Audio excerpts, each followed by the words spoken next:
투미TV 시청자 여러분 반갑습니다. 당신의 부동산 주치 김재경 소장입니다. 정부가 최근에 또 대책을 내놓았는데요. 민간 건설사도 사전 청약을 도입하겠다라고 하는데 현실성이 있는지 없는지 한번 짚어볼까 하고요. 그리고 이사부동산 대책의 공공주택 복합사업도 사전 청약을 하겠다라고 하는데 이 내용이 현실성이 있는지 없는지 한번 살펴보도록 하겠습니다. 자, 국토교통부 보도자료를 한번 보도록 하겠습니다. 2021년도 8월 25일자로 발표를 했는데요. 보게 되면 우리가 공급 효과를 조기화를 하도록 하겠다, 신규 사전 청약을 하겠다라고 하는데 이 부분 어떤 내용인지 보도록 하겠습니다. 정부가 신규로 사전 청약들을 더 늘리겠다는 얘기들도 있고 하는데요. 근데 여기서 중요한 내용은 밑으로 쭉 내려보면 공공택지 사전 청약 확대 방안 하면서 나왔는데요. 보게 되면 기존에는 공공택지 내 공공사업만 적용되는 사전청약 제도를 공공택지 내 민간시행사업 및 3080 공공사업까지 확대 도입하겠다라고 하고 있습니다. 우선 첫 번째, 사전청약 제도를 왜 이렇게 확대 시행하려고 하는가? 두 번째, 이게 실효성이 있을까를 한 번씩 체크해 보면 좋을 것 같아요. 사전청약 제도를 왜 확대하려고 할까요? 지금 집값이 불안하잖아요. 민간 청약도 줄줄이 다 미뤄지고 있고 사전 청약도 안 되고 상기 신도시 언제 입주하지 이런 고민들밖에 없다 보니까 지금이라도 집을 사야겠다라는 사람들이 나타나게 되잖아요. 더군다나 제가 뭐라고 했나요? 2021년도 하반기에 서울 부동산 가격대가 또다시 불회장이 될 것 같다라고 보지 않았습니까? 실수요자들이 이사철 때 너네 전세 갱신 연장해, 그냥 집 사지 마 라고 말하려면 뭔가 희망을 줘야 되지 않겠습니까? 그렇다 보니까 사전 청약을 보다 확대하겠다, 분양을 조기하겠다 라고 얘기를 하는 거죠. 그렇게 되면 사람들이 어떻게 할까요? 좀 더 기다렸다가 분양을 받아야겠다 라고 판단할 수 있지 않겠습니까? 사전 청약을 한다라는 것 자체가 민간으로도 확대하겠다라고는 이야기하긴 했지만 이게 공공택지 기준이에요. 당연하겠지만 기존에 서울에 있는 재개발 재건축은 해당 사항이 없거든요. 공공택지 기준으로서 분양받은 민간 시행사들, 민간 건설사들에게도 확대를 하겠다 이런 내용인데, 이런 사전 청약이 확대된다 해봤자 내가 원하는 서울에서 사전 청약을 하겠다 이런 내용이 아니라 즉 경기도권의 공공택지만 민간으로도 확대하겠다 이걸로 끝나다 보니까 서울이 좋아 이런 분들은 그냥 여전히 서울에 집을 사야겠다라고 판단할 수 있잖아요. 그러니까 여기에 희망 고문을 하나 더 추가합니다. 서울에 이사부동산 대책으로 진행되는 공공재개발 같은 경우는 여기도 사전 청약을 하도록 하겠다. 그럼 두 번째로 알아볼 내용은 바로 무엇인가요?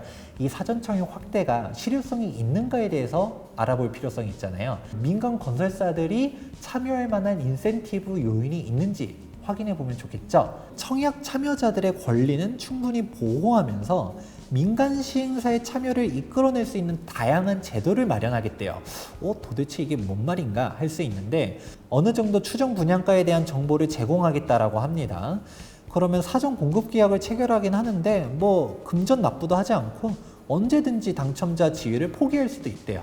그냥 딱 그거죠. 내가 돈 들어가는 것도 없으니까 일단 찔러봤다가 사용 청약을 받았어. 근데 내가 중간에 포기한다 하더라도 손해는 없다라는 거죠. 반대로 분양하는 사람 입장에서 어떨까요?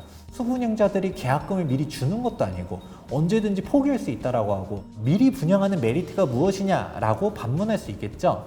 그러면 민간업체의 인센티브는 바로 무엇이냐? 다른 공공택지 분양할 때 우선 공급에 대한 가점 등의 인센티브를 제공할 거다라고 합니다. 그러면 우리가 그동안 공공택지 분양을 어떻게 하는지 알아보면 좋을 것 같은데요. 제가 이 부분에 대해서 실효성이 있는가가 궁금해가지고 여러 메이저 시공사 관계자들한테 물어보았는데 의견이 조금 갈리는 부분들이 있어서 하나씩 설명해 드리도록 하겠습니다. 우선 효과가 있을 거다라고 말하는 입장에서는 가산점을 주는 게 아무래도 택지를 분양받기 위해서는 이게 1, 2점이라는 게 중요할 수 있기 때문에 당연히 특별하게 민간 건설사 입장에서 귀찮은 건 있을 수는 있지만 정부 방침을 따를 것이다 라고 보는 사람들도 있고요. 의미가 없다 라고 말하는 사람의 입장은 사실 지금과 같은 공공택지 분양 방식으로는 실효성이 없다라고 말합니다. 왜냐면 지금 공공입찰 같은 경우는 주로 공모사업보다는 추천 방식으로 가는 경우들이 많거든요. 정찰제다 보니까 많이 입찰을 넣는 쪽이 유리하겠죠. 중소 중견 업체들 같은 경우는 그냥 막 벌떼 입찰들을 넣다 보니까 메이저 건설사가 받는 경우들은 거의 없다라고 합니다. 결국 구체적으로 공공택지에 분양하는 방식을 어떻게 조율할 것이고 가산점은 얼마나 실효성이 있는지 구체적인 안이 나와야지 사전 청약을 민간 업체에서도 할지 안 할지가 나올 거라고 하는데, 그 부분은 최종 안이 실질적으로 나와봐야지 알 수 있을 것 같습니다. 제 전문 분야가 뭐예요? 재개발 재건축이잖아요. 이사부동산 대책도 사전 청약 하겠다라고 하는데 이게 정말 말도 안 되는 내용이거든요. 한번 자세히 보도록 할까요? 2022년 하반기부터는 서울 등 도심권역에서도 3080 플러스로 진행하는 단지들도 사전 청약을 진행해서 무려 14,000호를 조기 공급하겠다고 합니다.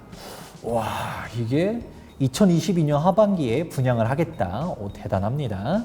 당연히 좋죠. 사전 청약했을 때. 그러면서 얘기 나오는 게 벌써 지금 진행할 수 있는 요건 3분의 2 충족한 지역들 이렇게 있다라고 하면서 하반기에 분양할 거니까 기다려라 라고 하는데, 이게 가능할까요? 한번 자세히 보게 되면 일반 정비사업 같은 경우는 지구 지정 이후에 분양하려면 13년이나 걸린대요.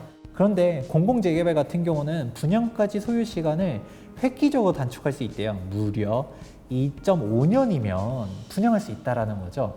야, 이게 어떻게 가능한 건가 싶은데 한번 아래표를 보면 좋을 것 같습니다.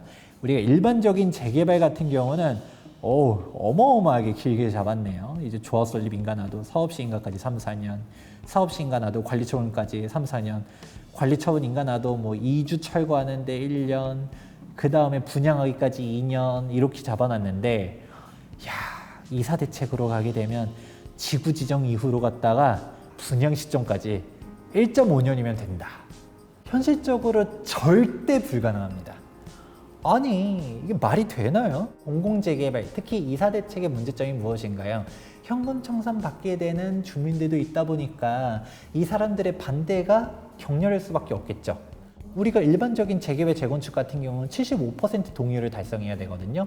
근데 66.7%의 동의율 가지고서 진행하다 보면 다수결의 횡포가 더 심해지죠. 그건 소수의 의견이 묵살되게 되고 그 사람들이 막 반대하는 거죠. 우리는 결사 반대다 뭐다 이러면서 잘 진행이 안 될 수도 있는데 이걸 빨리 하겠대요. 정부의 입김이 강력하다 보니까 인허가는 아무래도 빨리 갈 수 있다라는 것까지는 오케이. 근데 지구 지정으로부터 1년 만에 복합사업 계획 인가라고 하는데 관리처분 인가랑 사업시 인가를 한꺼번에 묶어가지고 퉁쳐서 하겠다라는 것 같은데, 패스트트랙으로 갔다가 뭐 교통영향평가라든지 교육영향평가라든지 환경영향평가라든지 건축심의라든지 한꺼번에 묶어서 간다라고 한다 하더라도 일단 설계를 안 할 수는 없거든요. 뭐 1년 뭐 그래요, 빠르면 가능도 하니까 여기까지는 오케이입니다.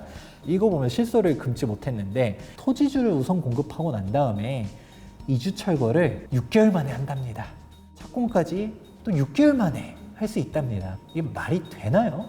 일반적인 민간 재개발 재건축 같은 경우는 관리처분 인가 난 다음에 이주 철거를 한 1년 정도로 잡았어요. 그러니까 여기 이주 철거 이후로 착공까지 2년으로 잡아놓은 거 보니까 관리처분 인가 이후로 착공 전까지 3년 걸린다 이렇게 잡은 것 같은데, 이게 공공이 들어가게 되면 1년 만에 다 가능하다라고 합니다. 재개발 재건축 투자해 보신 분들은 잘 아실 텐데 관리처분 인가가 났다 라고 하면 이주 계획 수립하는 데만 몇 달, 그 다음에 이사 나가라고 하는 기간 몇 달, 그러고서 이사 안 나간 사람들한테 명도 소송 걸고 언제까지 하세요 하고 티격태격 하면서 지연되는 경우들이 많잖아요. 그런데 아니 민간은 3년 잡으면서 공공이 들어가면 1년 만에 할 수 있다라는 발상 자체가 너무 말도 안 된다. 민간 같은 경우는 오히려 내 재산적인 이득이 있다 보니까 빠르게 하려고 함에도 불구하고 빨리 안 되는 상황들이 존재하는데, 서울 같은 경우는 동절기 이사 금지도 있잖아요. 공공은 동절기도 없나 봅니다. 거의 반강제 토지 수용으로 가나 봅니다. 이사부동산 대책이 이런 말도 있습니다. 정부 주도 지역주택조합이다. 신축 아파트를 받을 수 있는 줄 알고서 가입을 했어. 근데 가입을 했더니 토지 확보 95%를 돼야지 나머지 5%를 매도 청구 소송을 할 수 있네. 그러니까 지주택이 사업이 잘 진행이 안 되잖아요. 돈 잃어버리고 시간 잃어버리고.